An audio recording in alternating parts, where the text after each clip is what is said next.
Muy buenos días, amigos de MolTV. Como cada día martes nos encontramos en Mirada Política para analizar la contingencia y esta vez nos acompaña una invitada de lujo, Gloria de la Fuente, académica de la Escuela de Gobierno de la Universidad Católica. ¿Cómo está, Gloria? ¿Cómo estás? Muchas gracias por la invitación, Benjamín. Bueno, y gracias por el espacio también de este año que ha sido algo acontecido.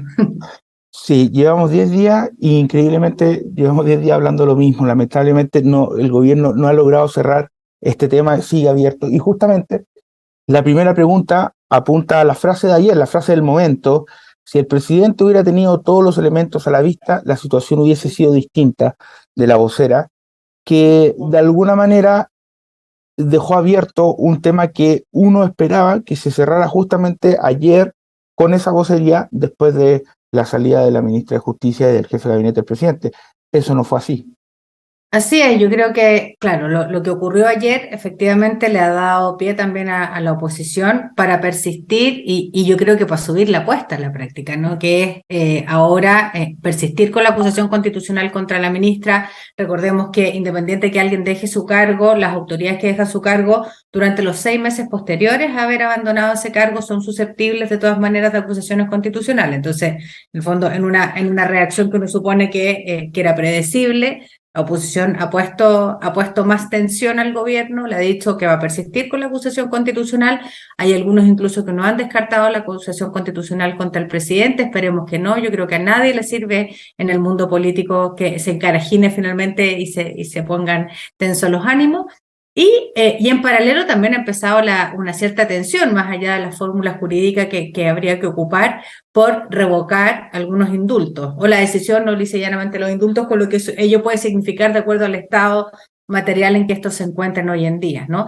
En cualquier caso, sí, yo creo, y que esto va a ser necesario a propósito de las decisiones que se dieron el fin de semana, que cuando corresponda, cuando ya se conozcan los decretos, cuando en el fondo se conozca básicamente los expedientes, por supuesto con la protección de los datos personales y sensibles debidos, sepamos cuáles fueron, en definitiva, los antecedentes que tuvieron las autoridades, que tuvo el presidente a la vista para poder tomar estas decisiones. Porque si uno mira las declaraciones en los últimos días a propósito de la idea de la desprolijidad, lo más probable es que al presidente de la República no se le puso toda la información a disposición. Uno podría suponer, y es lo que uno colige de los dichos de los últimos días, ¿no? Tanto desprolijidad como los antecedentes mismos que señalaba la ministra Vallejo ayer. Y respecto a la ciudadanía y a la confianza de la ciudadanía, yo creo que es importante en las decisiones públicas que se toman. Es bueno saber, en el fondo, finalmente, qué antecedentes entonces se tuvo a la vista. Eso es justamente un punto en vista de tu experiencia también. Y además de todo el tema político, ¿ha sido transparente el gobierno en todo este proceso?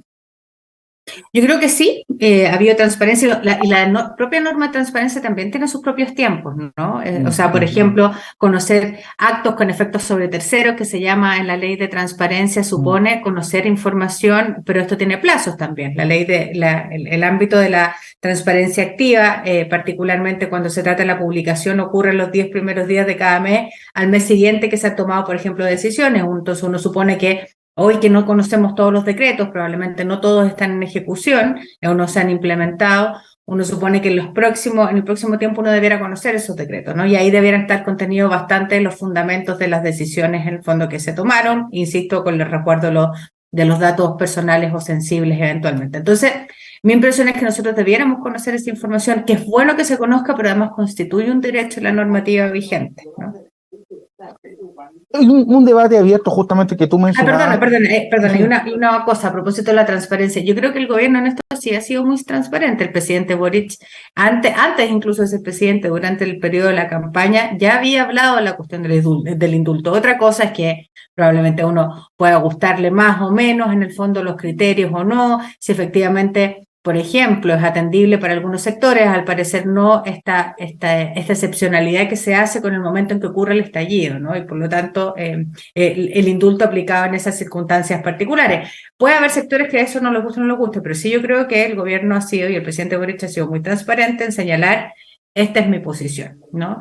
Y al parecer, lo que ocurrió en estas circunstancias es que aquellos requisitos que se pusieron para poder efectivamente llevar adelante los indultos que tenían que ver con esa excepcionalidad del momento y no con el fondo prontuario hacia atrás, fue algo que no ocurrió en un caso en particular, ¿no? Que es el caso que ha sido probablemente más bullado, más allá del caso Mateluna, que creo que obedece a otra discusión. Una de las discusiones, justamente más allá del caso Mateluna, es un debate que se ha abierto de si los indultos se pueden retirar, si se pueden retrotraer. Hay posiciones encontradas respecto. ¿Usted qué opina sobre esa posibilidad? Yo creo que esto yo no soy abogada, por lo tanto no hablo con propiedad en una materia que domine. Más bien lo que señalaría es lo siguiente, y estoy hablando con algunos juristas, hay distintos estatus en esta materia. Es decir, uno podría, un decreto que en la práctica no se ha llevado a efecto, podría tal vez retrotraerse versus alguno que está ya implementado, es decir, alguien que haya sido puesto en libertad, por ejemplo. Yo creo que fórmulas jurídicas para poder cerrar este caso debe haber, sin lugar a duda. Conversando con algunos juristas, pareciera que haber, dependiendo del estatus en que se encuentra la implementación de esto, efectivamente podrían tomarse distintos tipos de medidas, que es lo que habla la legislación chilena. Lo que sí creo que es importante, y esto dicho más bien desde el punto de vista del análisis político, de lo que está en juego en términos institucionales, lo que creo que sí es muy positivo es cerrar esta discusión. Porque en el fondo la salida de las dos personas que salen este fin de semana no logra cerrar la discusión todavía, ¿no? Y está esta tensión instalada con la oposición, una tensión instalada además que probablemente contamina también otras discusiones que son importantes en el país. Hemos visto lo que ha pasado con la mesa de seguridad, el tema más importante hoy en día para la ciudadanía no tiene desde el punto de vista político, más allá del gobierno o la oposición, no tiene desde desde el punto de vista político una solución adecuada. Entonces, me parece que aquí hay una deuda del espectro político en general, y ojalá y por lo tanto se cierre esta discusión pronto, ¿no? Que el gobierno haga el análisis que corresponda hacer, de acuerdo hasta dónde jurídicamente es posible proceder, y sobre esa base finalmente se logre algún tipo de consenso con la oposición que permita finalmente reencauzar también la discusión política y social del país, que yo creo que está en un momento que es complejo y que yo creo que es importante, a propósito de lo que hemos visto en la región, ¿no? En nuestro Sí. vecindario, que es importante cuidar.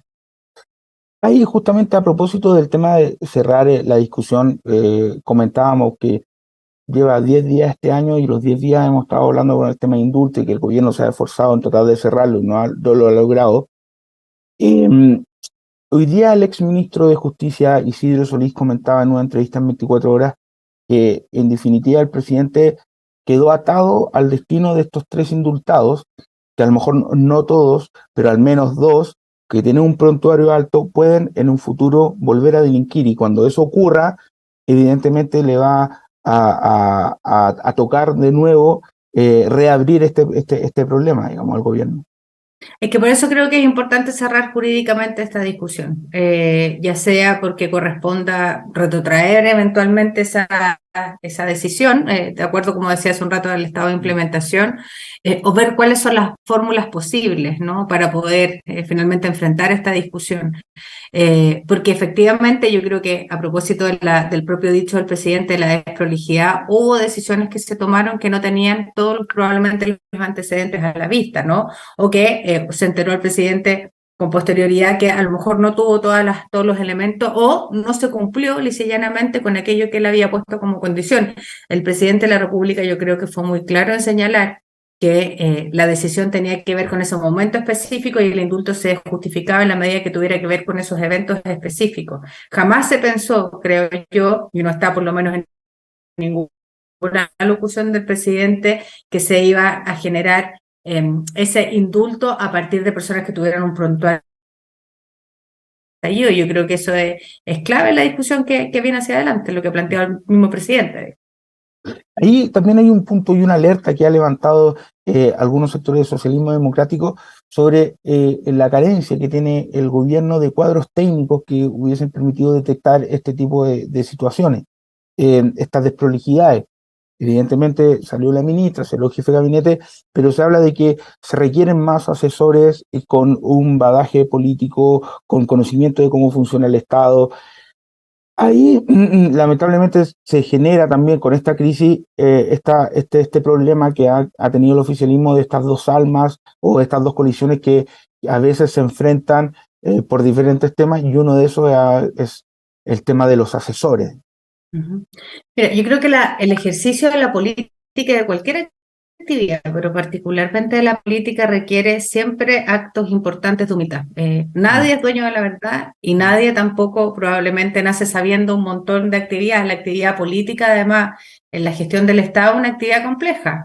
Es una actividad que requiere no solamente ser apegado a las normas, por supuesto, que es lo que corresponde en un Estado de Derecho, sino que además entender que hay elementos del entorno que son relevantes a tener en cuenta para poder hacer determinados análisis sobre los cursos de acción, ¿no?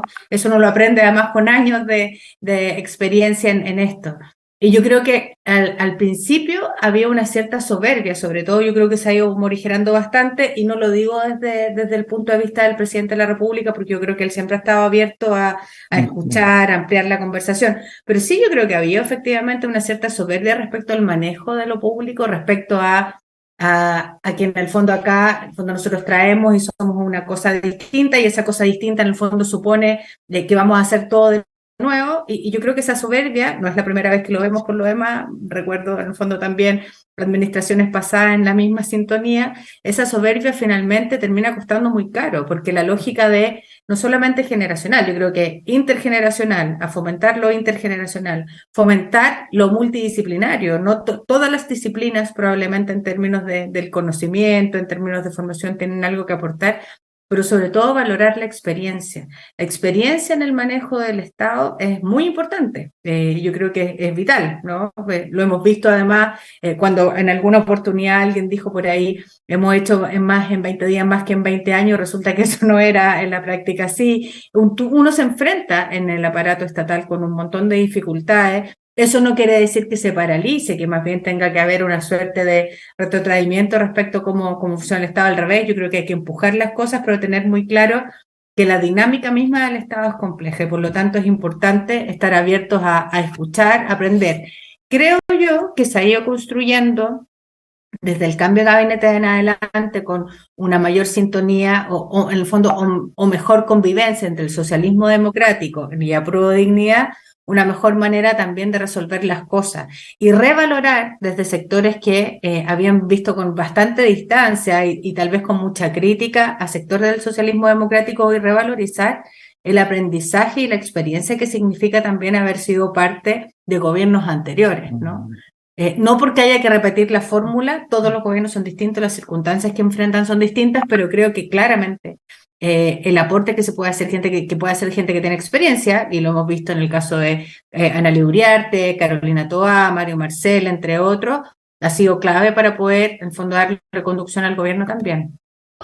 Hay una cosa interesante que, bueno, que mencionaba, de que el presidente ha tenido siempre esa capacidad de diferenciarse de su generación en decisión y en postura.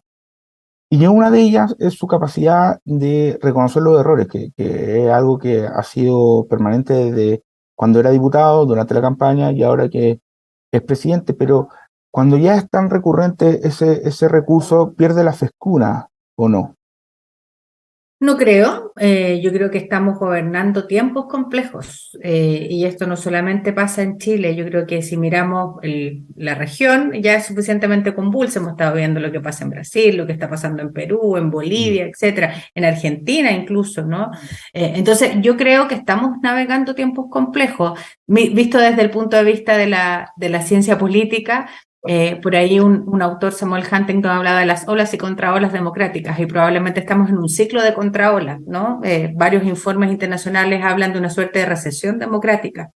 Hemos visto cosas como las que ocurrieron en el Parlamento brasileño el fin de semana, es decir, o sea, la amenaza a los poderes del Estado en Brasil, más que incluso en el Parlamento, 2 años atrás el Capitolio en Estados Unidos. Es decir, estamos en un momento político y social muy complejo, yo creo que en el mundo. Además, la situación post-pandemia ha dejado varias catástrofes en varias partes del mundo, ¿no? No solamente en términos sanitarios, que ha mostrado lo que en el fondo ha significado tener sistemas sanitarios precarios, sino que además ha mostrado esto en términos de su precariedad, en términos económicos. Estamos enfrentando una situación compleja a nivel mundial. Entonces, creo yo que en momentos complejos de turbulencia en el mundo, donde efectivamente creo que hay que tomar bien fuerte las riendas, digamos, y tener claro hacia dónde se va, tener la posibilidad de reconocer que se cometen errores, más aún cuando se trata de un gobierno de signo político totalmente distinto, que el gobierno con dos coaliciones, es positivo. No es un recurso que se desgaste, creo que todo lo contrario, es un discurso honesto, y es un recurso honesto que es importante utilizar ahí donde yo creo que estamos navegando en incerteza. Total, total. Ayer en la vocería de la ministra Vallejo hubo otra frase que a lo mejor pasó más inadvertida en comparación a la otra, en que consultaba por el resultado de la encuesta y ella dice que era un momento bastante difícil como gobierno, lo que se escapa un poco del manual típico de cuando se le pregunta a un vocero sobre encuestas que dicen que esta es una foto del momento y que nosotros estamos Que no se pensando en está largo leyendo, plazo. que no se están leyendo, que el gobierno seguía por encuesta y todas esas cosas Exactamente, de manual que exactamente. uno conoce. Claro. Exactamente, es como que dejó ese manual de lado y dio una respuesta mucho más desde lo visceral, de que estamos pasando un momento bastante difícil, pero eso se engarza también con algunas voces, como el senador Saavedra, que hoy día en la mañana dice que el presidente tiene que reorganizar el gabinete, y eso evidentemente abre puertas como para pensar en un cambio de gabinete más amplio a la salida de la ministra Ríos. ¿Qué opina de esa posibilidad? ¿Ayudaría? Yo creo que siempre es una posibilidad los cambios de gabinete en regímenes presidenciales. Yo creo que actúan como una especie de muro de contención frente a crisis políticas que pueden ser más complejas, pueden escalar, ¿no? Los cambios de gabinete suponen un cambio también, un giro, un cambio de rumbo. No sé si este es el momento adecuado. Honestamente, creo que es una evaluación que tiene que tomar el presidente en base a varios elementos, que no solamente tiene que ver con la evaluación que pueda tener de cada uno de sus ministros, sino que también la evaluación del entorno, de la posibilidad de construir mayorías, de la posibilidad o la capacidad de diálogo. Son un montón de factores que están ahí. Pero yo creo que lo más importante, y esto sí es prioritario, es tomar las riendas respecto a la agenda, ¿no? La prioridad y el control de alguna manera de esa agenda política que ha sido esquiva, por lo menos en estos primeros 10 días del año. Porque no nos olvidemos, el presidente de la República partió este año anunciando la discusión de un paquete de medidas, 7 medidas, fue la semana pasada, muy sólida para una cosa que creo que es vital. Se ha anunciado, dice, todos los, en el fondo, economistas que siguen estas discusiones han anunciado que el primer semestre, pero sobre todo el primer trimestre de este año va a ser bien complejo y pareciera que las cifras económicas empiezan a apuntar hacia allá, ¿no? Con situación compleja en materia de crecimiento, esto evidentemente puede impactar el empleo y esta situación económica compleja golpea directamente la vida y los bolsillos de las personas. Entonces, haber tomado medidas, haber anunciado medidas como la de la semana pasada, son muy importantes, varias de estas son medidas legislativas y sin embargo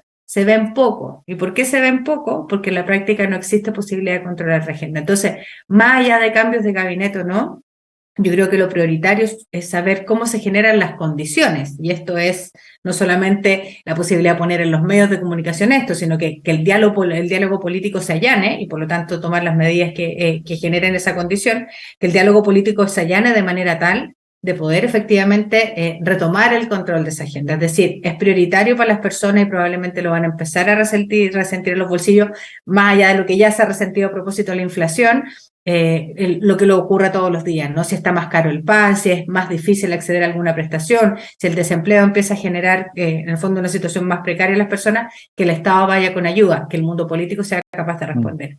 Esa situación, junto con los temas de seguridad, que son claves, vemos todos los días, y además vimos a principio de año, en el anuncio de la ministra Toa, lo grave. Esto no es solamente una cuestión de percepción, esto es efectivamente victimización en distintos espacios a propósito de los datos muy crudos y complejos en materia de delincuencia, ¿no? Y entonces, y el crimen organizado, entonces uno supone que la prioridad debiera estar ahí. Ese control de la agenda, la necesidad de poner los temas relevantes para la ciudadanía sobre la mesa, no abandonando también los importantes, la discusión constitucional no está en la urgencia, pero sí están los temas importantes para el país, la construcción de futuro, me parece que es clave. Y eso es lo que uno supone a lo que debiera estar hoy en día más abocado el gobierno. Si eso supone un cambio de gabinete, un cambio en la estrategia de relacionamiento, por ejemplo, con el mundo político, asumiendo la gran atomización que existe hoy en día, un cambio de tono en la discusión, el ser tal vez en la lógica que a uno le parecía extraña ayer de la vocería, decir sí, estamos en un momento complejo, por lo tanto partir con ese reconocimiento, habrá que ver qué es lo que funciona, pero sí creo que la prioridad deberá estar en recuperar esa agenda, en recuperar la capacidad de diálogo para poder impulsar medidas relevantes que son de la urgencia de la ciudadanía hoy en día, porque si no, finalmente, y esto es más allá del gobierno, es la política la que empieza a parecer ineficaz para las personas. Entonces, no nos extrañemos el día de mañana que se encarajinen los ánimos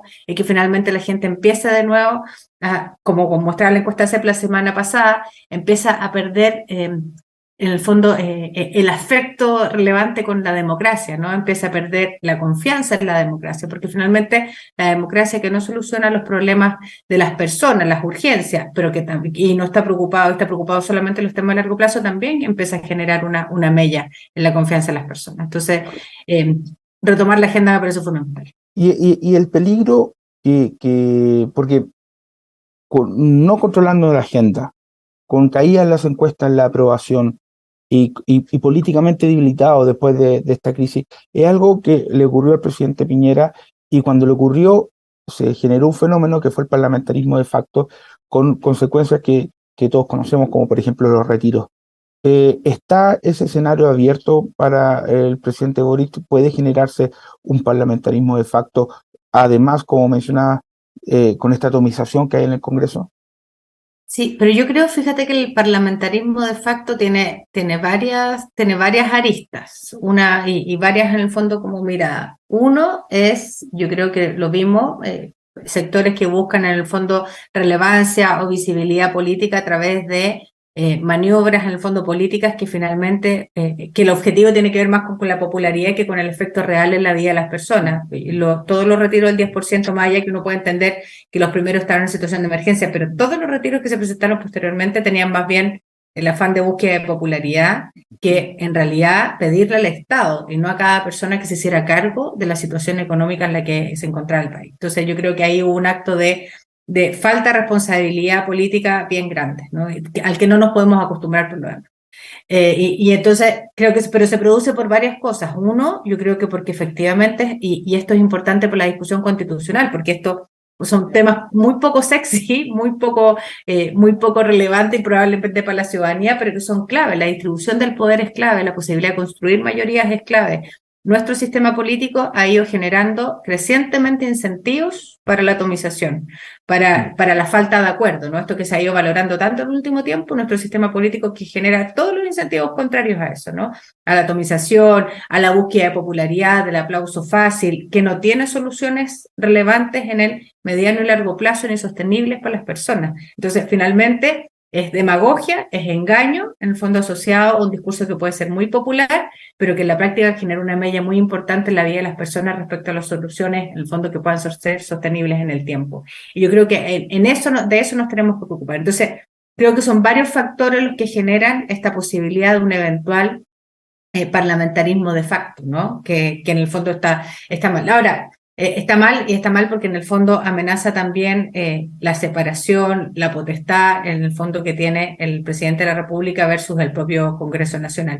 Yo creo que en el desafío en el mediano plazo, a propósito de la discusión constitucional, tiene que ser necesariamente buscar los incentivos y los mecanismos para que se generen mayorías en regímenes presidenciales, que haya incentivo a las mayorías.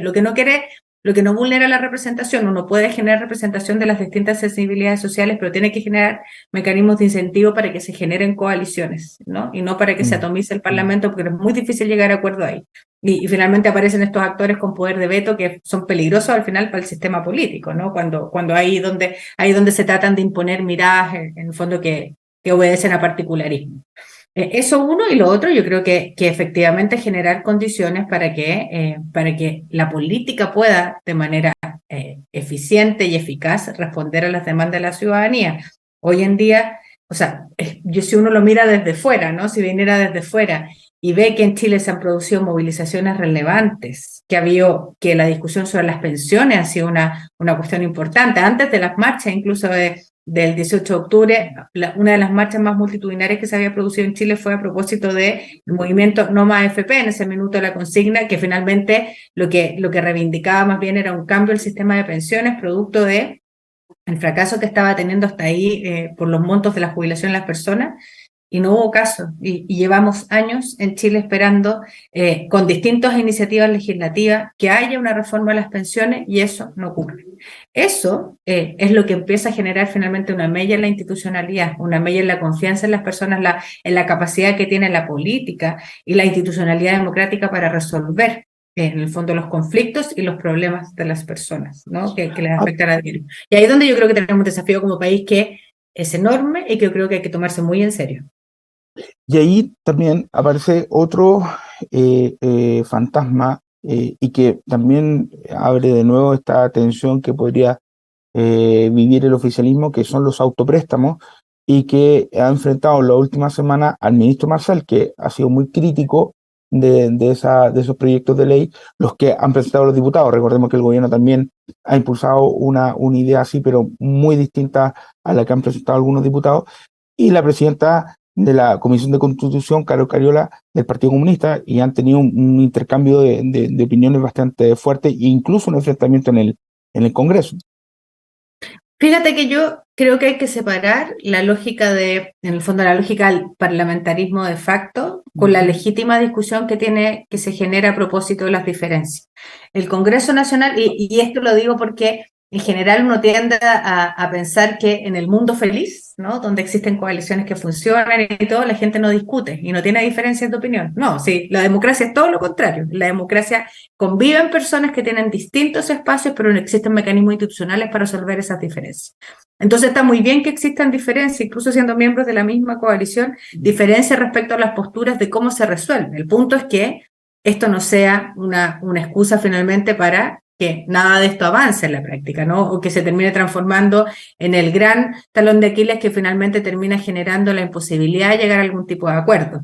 Acuerdos legítimos, desacuerdos legítimos, conflictos existen y es propio de las democracias. El punto es que busquemos el foco y la posibilidad de generar acuerdo, entendiendo que no tenemos que perder el norte en el propósito. Y el propósito es generar un mecanismo, un sistema de pensiones, habiéndose jubilado ya en más de 10 años muchísimas personas en nuestro país que requieren una respuesta necesaria, ¿no? Una certidumbre respecto a qué es lo que va a ser finalmente el momento de su retiro y la vejez. ¿Cómo evalúas el momento y la actitud de la oposición en esta crisis? Yo creo que conviven dos almas, yo creo, en esa oposición. Hay una oposición que tengo la impresión que se ha ido radicalizando, que no es la oposición de Chile Vamos, y que en el fondo es muy dura con el gobierno, ¿no? Muy dura y tiene estrategias que a ratos a uno le llaman la atención, ¿no? Esto de endurecer el discurso, pero además ir inmediatamente a la acusación constitucional como si no hubiese otros mecanismos institucionales como la interpelación, por ejemplo, para irle responsabilidades a los ministros de Estado. Y que tienen estos discursos altisonantes que yo creo que son complejos. Es complejo y son complejos para la posibilidad de generar acuerdos. Una cosa es tener diferencias y plantear el conflicto como una posibilidad, pero otra cosa es ser altisonante y finalmente ponerse una barrera para poder conversar y generar diálogos adecuados. Y para vuestro un botón, Javier Macaya, presidente de la UDI, que ha sido un tremendo actor en la discusión sobre la discusión constitucional, probablemente a contrapelo, pero con una vocación muy democrática, sentado con otros actores de distintos partidos políticos, de la propia oposición, desde el Partido Comunista, como hemos dicho, muchas oportunidades hasta la UDI, pero generando, después de 3 meses, un diálogo relevante, ha sido muy criticado, ¿no? Muy criticado por esos sectores. Y me parece que la vocación adecuada en términos de cuando uno tiene convicciones democráticas de verdad, ¿no? No febles o de ocasión, es claramente empujar procesos donde exista posibilidad de acuerdos y diálogo, en la legítima diferencia de todos los sectores. Entonces, está esa oposición que está, yo creo, bastante más radicalizada, que yo creo que es compleja, porque además cuando uno ha visto estos sectores más de ultraderecha en otros países del mundo, esto genera también cuestiones o actos o acciones que son complejas y después nos arrepentimos, como lo que hemos visto en el caso brasileño. Y también una oposición que yo creo que está todavía buscando el tono. Yo creo que la oposición al principio partió siendo la oposición, digo, Chile Vamos, partió diciendo con claridad y convicción, nosotros no vamos a ser la oposición que con justa razón en muchos casos reclaman, se hizo contra el expresidente Piñera porque había una oposición también muy dura, muy tensa contra el expresidente. No vamos a hacer lo mismo, pero al poco andar hay una cierta vocación, a propósito de los hechos que hablábamos al principio que ha enfrentado el gobierno en los últimos días, hay una cierta vocación a ir endureciendo el discurso. Yo creo que hay que buscar el tono. Mi impresión es que si uno mira además las encuestas, las personas valoran cada vez más la posibilidad de que existan diálogos, consensos, acuerdos, que no es lo mismo que la cocina, porque todos los acuerdos políticos tienen que estar sometidos a la rendición de cuentas de la autoridad respecto a la ciudadanía, y es exigible la rendición de cuentas por las personas, las maneras en que se toman las decisiones, etcétera. Por lo tanto, no es la cocina, digamos que es como la imagen que se ha generado sobre esto, pero hay que sentarse a dialogar y conversar, y yo creo que ese es el tono. ¿Cómo la oposición resuelve eso? Yo creo que también va a marcar mucho el derrotero y la necesaria, creo yo, diferenciación que tiene que hacer con los sectores en el fondo, de más extremos, ¿no? Los más extremos en esta materia, porque son sectores que no necesariamente obedecen a los propios principios o valores que esa centro derecha, que ha ido haciendo un camino, que ha ido aprendiendo, que ha sido gobierno, creo que ha generado. El domingo la diputada Catalina Pérez de Revolución Democrática decía, bueno, que las acusaciones constitucionales al ministro Jackson, a la ministra Río no se justificaban, pero decía que las que su sector presentó al gobierno de Piñera sí tenían mérito porque el contexto era distinto. ¿Es tan así? Yo tengo la impresión de que los caminos institucionales o los instrumentos de la institucionalidad están para ser usados, pero en la medida en que uno pueda justificar que esto es más que una vendetta o un juego político, ¿no? En la medida en que efectivamente haya fundamento en las decisiones que se toman. De nuestra institucionalidad tiene al menos dos mecanismos en el fondo para poder hacer, o un mecanismo, además de la capacidad o la potestad fiscalizadora que tiene particularmente la Cámara de Diputados para pedir, en el fondo, responsabilidad y respuestas del Ejecutivo respecto a distintas decisiones o los cursos de acción que tiene. Además tiene el mecanismo de la interpelación. Y hasta aquí no hemos visto ministros interpelados, en el fondo, en estos 10 meses de gobierno que puedan, en la perspectiva, uno supone, de tener todos los antecedentes a la vista, que puedan ir a dar finalmente explicaciones al Congreso Nacional para que sean los propios parlamentarios los que se hagan un juicio respecto a hechos que son, en el fondo, relevantes, complejos. Es más, pareciera que nos saltamos inmediatamente 4 vallas, en el fondo, y vamos inmediatamente a esta discusión. A mí me parece que los instrumentos que establece la institucionalidad, que establece, en el fondo, las normas vigentes, están para ser usados, pero ser usados cuando ellos son plenamente justificables y no como un instrumento en el fondo político, finalmente para hacer demostraciones de poder, que es en última instancia lo que uno ha visto en los últimos años. Oye, hay una cosa bastante preocupante en la encuesta, la última encuesta, o sea, de hecho, ha sido bastante preocupante la última encuesta en general, pero el escaso interés por el proceso constituyente. ¿Qué se debe hacer al respecto? ¿Qué debería hacer el gobierno también para fomentar esa participación en las elecciones, por ejemplo, o en el debate? Mira, voy a citar aquí a un analista que me parece muy respetable por lo demás, que es Cristian Valdivieso, que se lo escuché hace un tiempo atrás. Cristian Valdivieso decía: el momento constituyente ya pasó en Chile. Y yo creo que efectivamente el momento constituyente, así como lo álgido que tuvimos en algún minuto después del acuerdo del 15 de noviembre, acuerdo por la paz en la nueva constitución, claramente pasó, no es el mismo momento, y ha sido un derrotero que ha llevado a un cierto cansancio en la ciudadanía también de la discusión constitucional. Yo creo que habría que ser ciego para no darse cuenta de eso, digamos, ¿no? Para mirar, para no ver que efectivamente eso es lo que nos muestran las encuestas. Y nos están mostrando además crecientemente ese desinterés por la discusión constitucional.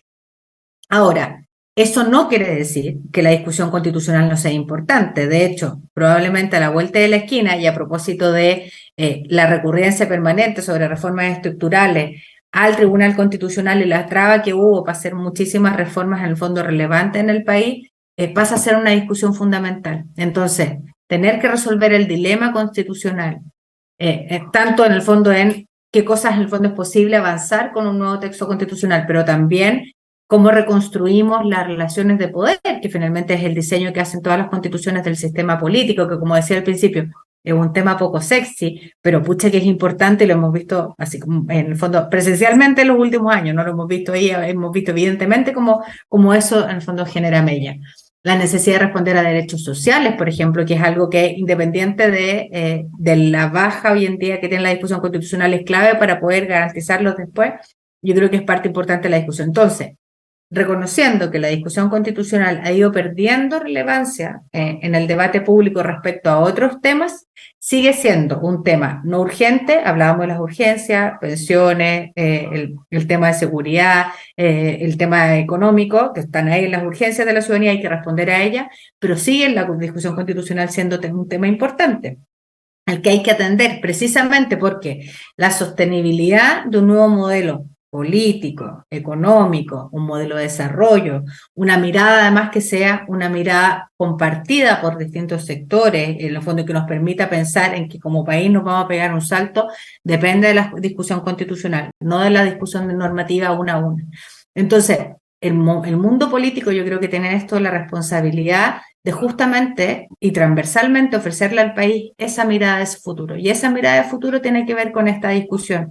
Es poco sexy, es poco relevante hoy en día para la ciudadanía, pero pucha que es importante a la hora de construir la posibilidad de un modelo viable hacia el futuro. Entonces, sí, estoy de acuerdo en que efectivamente había una baja importante en el interés ciudadano, pero eso no quita que el tema sea importante. Ahora, respondiendo en el fondo del mundo político a estas demandas relevantes de la ciudadanía que mencionábamos al principio, yo creo que nosotros debiéramos entrar a una lógica que requiere harta pedagogía y harta motivación, a propósito además del voto obligatorio, para poder movilizar en el fondo masas importantes de personas que concurran a votar, que miren el proceso, que puedan ojalá entenderlo. Eso es responsabilidad de múltiples actores para poder efectivamente acercar a la ciudadanía a una discusión que yo creo que es clave para las próximas generaciones.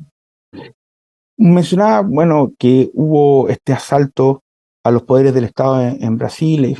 Perú está sumido en una crisis bastante compleja y con mucha violencia e incluso muertos. Y mencionaba esta recesión de la democracia citando a Huntington. Esto es un fenómeno que en Latinoamérica viene ocurriendo hace tiempo, esta recesión democrática de la democracia, o es algo que tú observas que es nuevo. Lo digo también por otras circunstancias, como por ejemplo algunos opinan que el estallido social también se engarza en este tema de recesión democrática.